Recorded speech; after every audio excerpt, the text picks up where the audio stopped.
La nuova frontiera del doping, la nuova paura che c'è nello sport e la diffusione del doping è un piccolo verme che possiamo trovare in spiaggia di circa 15 cm. La renicola marina è quel verme, non so se l'avete mai visto in riva, che lascia quella specie di filamento di sabbia, sembra quasi un escremento. Ecco, quel verme, grazie a un'azienda francese che già da metà degli anni 2000 ha iniziato a studiarlo, è capace di portare più ossigeno della nostra emoglobina, precisamente 40 volte, ed è veramente un'ottima notizia,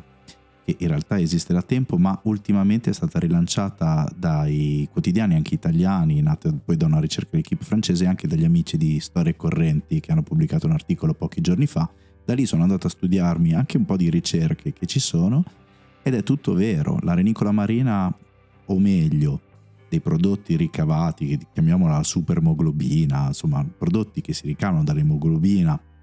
della renicola marina, è capace di legare 156 molecole di ossigeno contro 4 che è in grado l'emoglobina umana. Quindi è stata già utilizzata nei pazienti che presentavano problemi di respirazione per il Covid, ma può essere applicata ad esempio in chi soffre la sindrome del distress respiratorio acuto, ma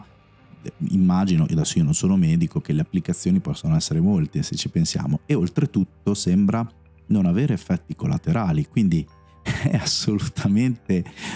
una manna dal punto di vista medico. Ma come spesso accade, quello che funziona dal punto di vista medico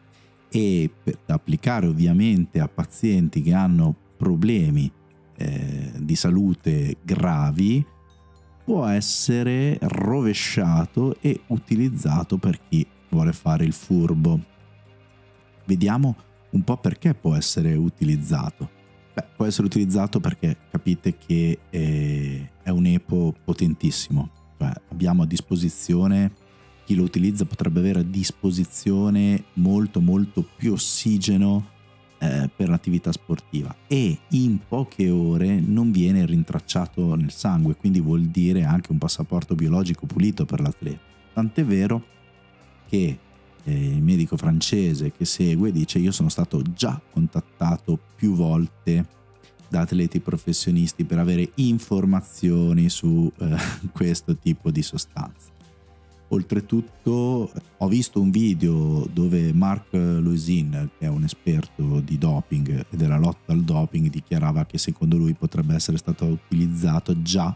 nei campionati di sci di fondo del 2019. Però pensate, un utilizzo così potentissimo di un prodotto che viene essiccato, può essere sciolto in una fisiologica, si fa un'endovena, ha subito effetto e dopo poche ore l'utilizzo scompare. Quindi uno fa una tappa di ciclismo, fa una maratona, fa una gara, finisce il tardo pomeriggio, alle 6 del mattino gli bussano alla camera dell'hotel per fare il controllo doping a sorpresa, come avviene regolarmente, e non si troverà niente. Speriamo che questo prodotto aiuti tantissimi che hanno problemi di salute, ma speriamo anche che, siccome nell'onestà di tutti è difficile sperare, che ovviamente ci sia un'attenzione molto alta e soprattutto una capacità, una lotta insieme a chi ha scoperto gli effetti molto positivi della renicola, diano degli strumenti a chi deve controllare che gli sportivi non facciano i birichini. Torneremo sulla renicola marina se ci saranno altre novità, monitoriamo la situazione, perché devo dire, da una parte è veramente una bella notizia dal punto di vista medico e dall'altra è molto preoccupante.